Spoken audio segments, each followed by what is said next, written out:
Hello everyone. तो आज हम पढ़ने वाले हैं टेंसर। तो सबसे पहले देखते हैं हम बेसिक्स ऑफ टेंसर। बेसिक में सबसे पहले आती है टेंसर की रैंक क्या होती है ना।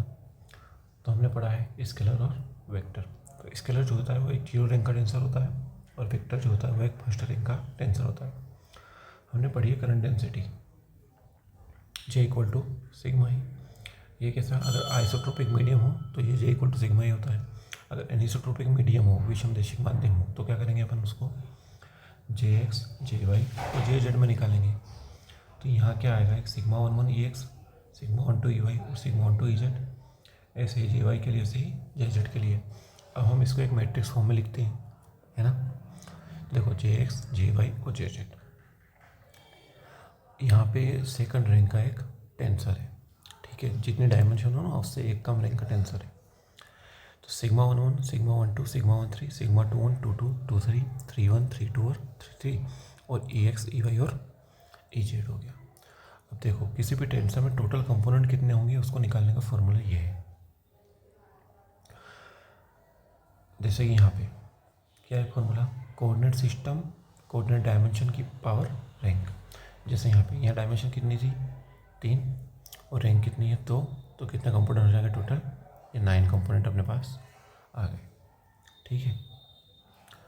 अब जैसे फोर्थ रैंक टेंसर हो 3 डायमेंशन हो तो क्या करेंगे 3 to the power 4 करेंगे, कितना आएगा 81 कंपोनेंट्स आ जाएंगे, है ना। तो कोऑर्डिनेट सिस्टम जो दिया है उसकी पावर रैंक लगानी। अब हमारे एंगुलर मोमेंटम हमको पता है क्या होता है, जे इक्वल टू आई ओमेगा। ये भी जे एक्स जे वाई और जे जेड में जाता है, तो 9 कंपोनेंट बनेंगे इसके। इसको इस फॉर्म में अपन लिख सकते हैं। फॉर्मूला क्या है, कोऑर्डिनेट सिस्टम की डायमेंशन की power rank. So tensors are simply mathematical quantities हैं जो यूज़ कर सकते हैं हम किसके लिए, फिजिकल प्रॉपर्टीज़ को डिफाइन करने के लिए या डिस्क्राइब करने के लिए हम इसको यूज़ करते हैं, इसको टेंसर। तो some important points about tensor, tensors are more generalized than scalar and vectors. कैसे, how it is possible. So tensor, if you are drawing the Venn diagram, then first tensor and vector are an scalar subset of tensor. There are still some other quantities which can also be said to be tensors other than vector and scalars. Okay, scalar has no dimension, so it is a zero tensor, and vectors requires one direction, है ना। कितनी direction होती है vector की, एक ही direction होती है, हमको पता है। we know that only one direction vector has, so vectors are said to be first rank tensor. scalars are zero rank and vectors are first rank. important है, याद रखना है ना। Scalar zero rank tensor and vectors are first rank tensor.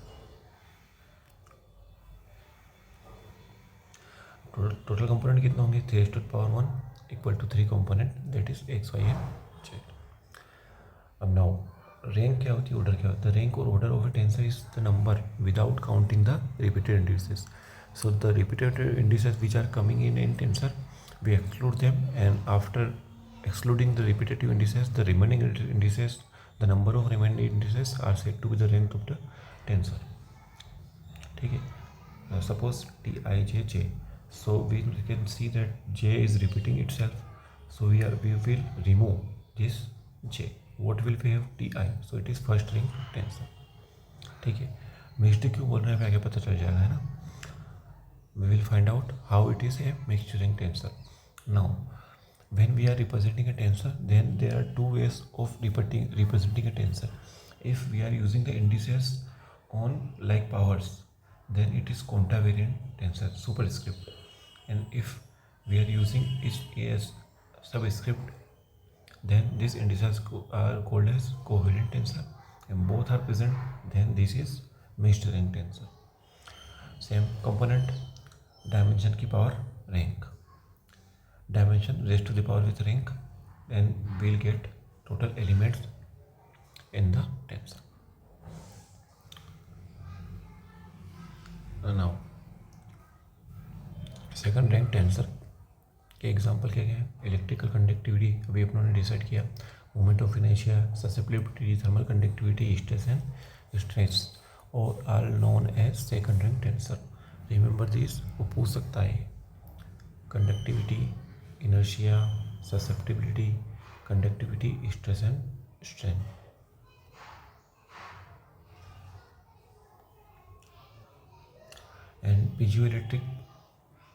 piezoelectricity is third rank tensor. Fourth rank tensor is stiffness. So in MCQ type, please remember this. Now how will we denote tensors? So first, contravariant tensor. If we are denoting indices as superscript, then contravariant. In subscript, it is this covariant tensor. Both are present, then mixed tensor. Now you can see J is repeating itself, then contravariant and covariant, so it is mixed with fourth rank tensor. Okay, now here J and K are repeating itself, so 1 and 2, only 2 rank tensor, mixed rank tensor. And the repeating indices are called dummy indices of the tensor. We know the canonical delta function is del ij, and del ij, all are same, 1 and 0 when I equal to J and I not equal to J. Clearly we can see only 2 indices are presented here, denoted here, so it is a second rank tensor. We can also multiply del ij and del jk, so j and j will be excluded and only I and k will be there, so it is a second rank tensor. If we are multiplying del ij with canonical delta function with aj, then repeated indices will be excluded, only ai will be there. Suppose if x1, x2, x3, xn are independent variable, then how will we represent del 1 2, del x1 by del x2, and del I के represent करना है अपने को, तो कैसे represent करें? How will represent del I and k? So del xi by del xj and del xj by del xk. Okay, another way to represent del I and I, del 1 1, del 2 2, del 3 3, so sum of will be n. Now length element in Cartesian coordinate, dx square equal to dx1 ka square, dx2 square, dx3 square, which is dx1 dx1 dx2 dx2 dx3 dx3. Since I not equal to j, in that condition del 1 2 will be 0, same del 2 3, del 1 3 all will be 0, only same element will be there. So we can represent dx square equal to del ij dxi dxj. If I equal to j, then only we will get value 1, and if I not equal to j, we are getting 0. Now Einstein's summation convention. It is a convention. According to this convention, if the index appears twice in a term, that is one indices in superscript and one indices in subscript, contain covariant. It means that there is sum of terms within special limit and summation sign. So whenever it is appearing that there are twice, indices are coming twice in super and subscript, then we can mutually understand that there is a summation sign. Suppose this is here, this is a covariant and this is a contravariant, subscript and superscript, so we will assume that there is a summation sign. It is a convention. So repetitive indices is dummy indices, and those which are not repeating are free indices. So if any indices is repeating itself in covariant and contravariant form, then there will be a summation sign. We have to understood it. Now coordinate transformations. So it is import transformation to another coordinate system bar. So x1 bar will be a11 x1, a21 and a31. So column will be 1 and row will be changing. So a11 a11 a11, a11 a12 a13, a21 2 3 3 3 3 same 1 2 3. Okay, now you will have a clear idea about how we are representing the transformation in coordinate system. So we can represent this equation in matrix form also. What we are having? We are having xi bar, okay, and aj, j is represented in the column, and xj. If a1 is there, then 1 will be here, okay.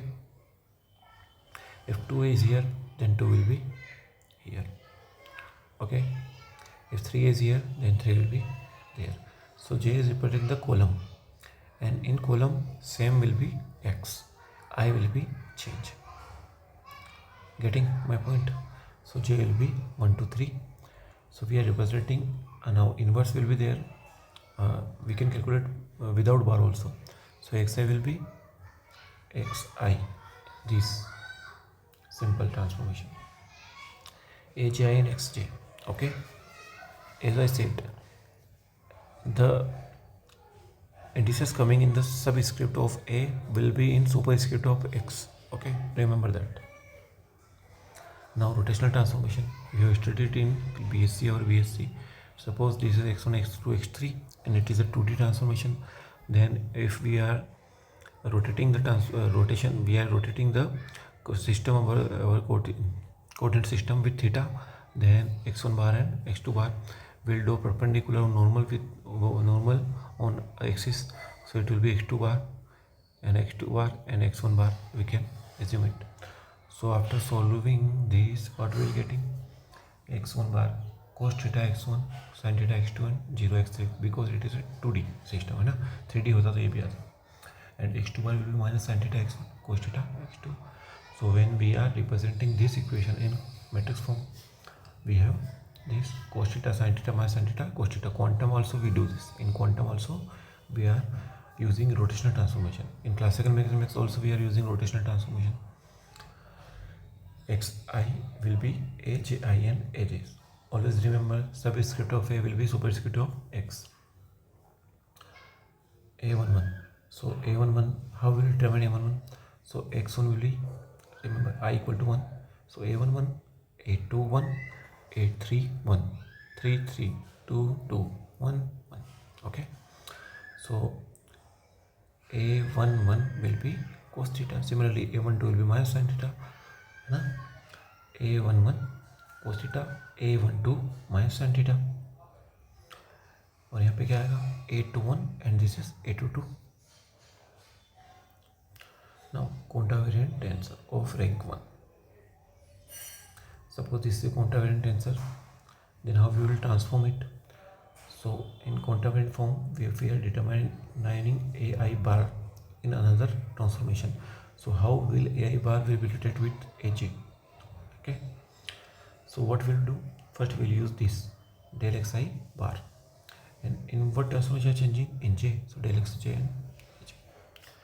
Suppose it is rank of 2, then del xi bar by del xr, and del xj bar will be del xs and ars will be there. So we are changing ij to rs, ij to rs and vice versa. Now third rank tensor ijk. So del xi bar by del xr, del xi bar j, del xrs and del xi bar k by del xt. Now suppose we have to do reverse. Okay, so what will you do? Del xr by del xi bar, del xs by del x bar j, del xt by del xk, x bar k, sorry, है ना. In now in covariant form. In covariant, how will you write? In subscript, sorry. So mu, we are changing mu to mu, mu to nu. So okay, in covariant form we will start with right side, and in contravariant form we will start with left side. Okay, so del we are changing a bar mu to a nu, so we will use del x mu by del x mu का bar. ठीक है.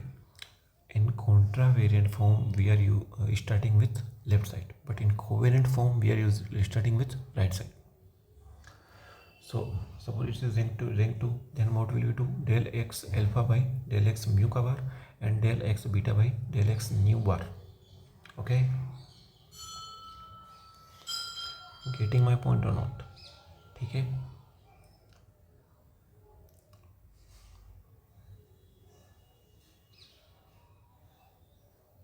और लिखना इनका superscript के form में ही है सबको, ये भी ध्यान रखना. नाउ मिक्स टेंसर, देखो यहाँ पे सुपरस्क्रिप्ट भी और सबस्क्रिप्ट भी है. तो देखो ये अपनों को किसमें चेंज करना है? बार को आई और म्यू और न्यू को आई और जे के फॉर्म में अपने को चेंज करना है. तो अगर अपन कोवेरिएंट कॉन्ट्रावेरिएंट फॉर्म में चेंज कर रहे हैं तो इधर से चालू करेंगे तो डेल एक्स म्यू बार, और यहाँ किस में जाएगी? डेल एक्स न्यू आई में, डेल एक्स आई में. ठीक है, ये हो गया. ये न्यू था तो इधर से चालू करेंगे. सो सबस्क्रिप्ट में इधर से चालू करेंगे del X J by del x bar. ठीक है, ये ध्यान रखो कि दिक्कत नहीं आएगी. Now suppose it's a 5 rank answer. Superscript subscript all are there. So if we are starting with contravariant form. So we'll start with left hand side. So del x bar I, और ये किस में जा रहा है, आई को P में. सो del x P, जे बार जे किस में जा रहा है, क्यू में, एंड के किस में जा रहा है, के आर में कर दिया. अब देखो सब स्क्रिप्ट में किससे ज्वाइन करें, राइट हैंड साइड से. So del x s by del x l bar and del x t by del x bar m. Getting my point और नॉट. अब देखो टेंसर के टाइप पढ़ने अपने को. सबसे पहले क्या है, इनवेरिएंट टेंसर क्या होता है. If a quantity phi x1 x2 x3 which is tensor does not changing from one coordinate system to another coordinate system, then this a quantity is said to be scalar or invariant tensor of rank 0.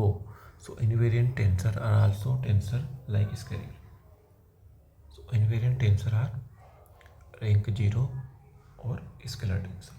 Okay.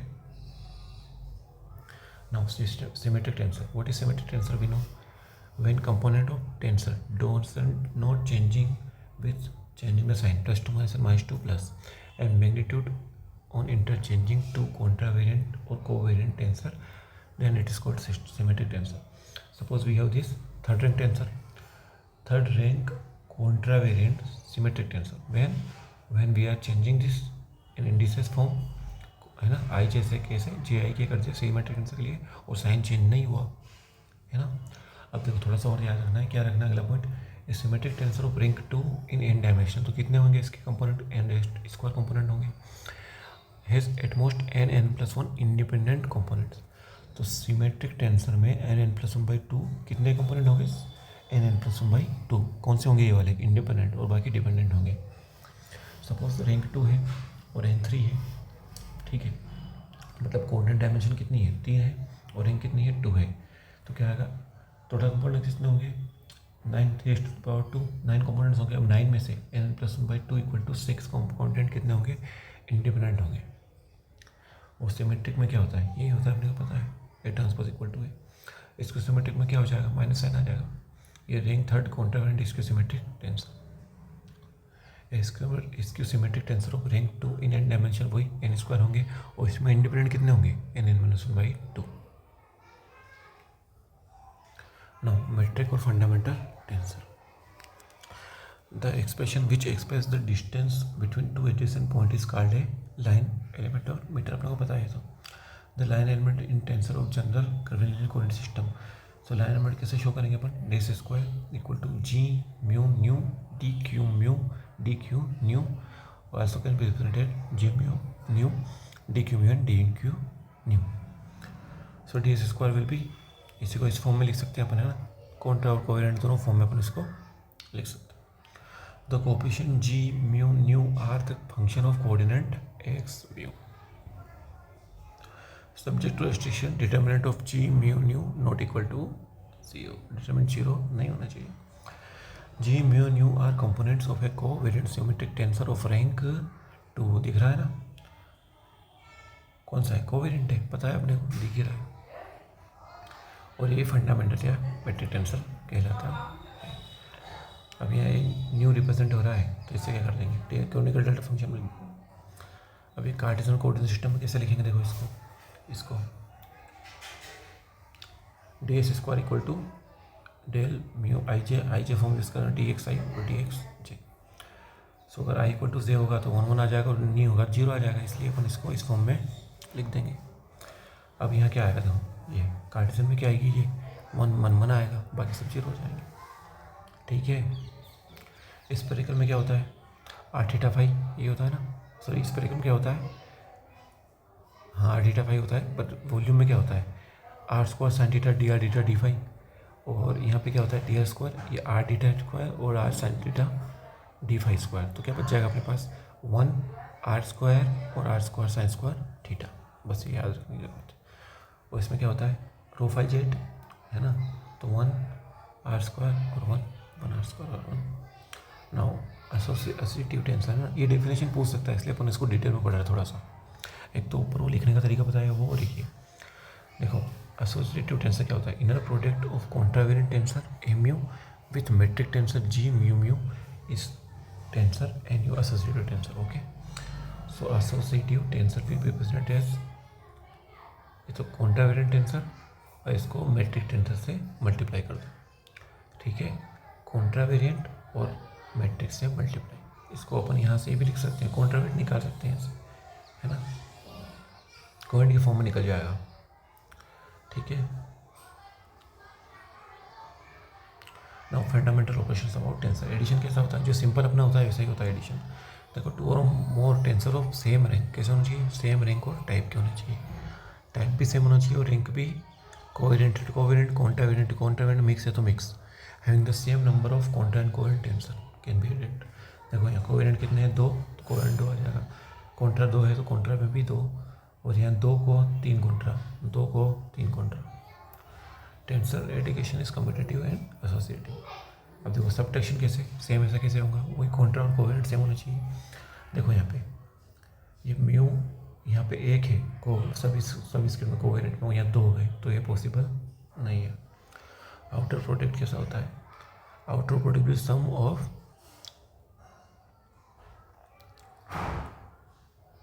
ठीक है, क्या करेंगे, यहाँ आई जे क्या आ रहा है, तो यहाँ भी 3 रैंक का सुपर सब स्क्रिप्ट आनी चाहिए, मतलब कोवेरिएंट बनना चाहिए। और यहाँ क्या है, 2 सुप 1 सुपर, 2 मतलब 2 कोवेरिएंट और 1 कॉन्ट्रावेरिएंट, है ना। तो यहाँ पे क्या आएगा, यहाँ भी ये 2 कोवेरिएंट और 1 कॉन्ट्रावेरिएंट।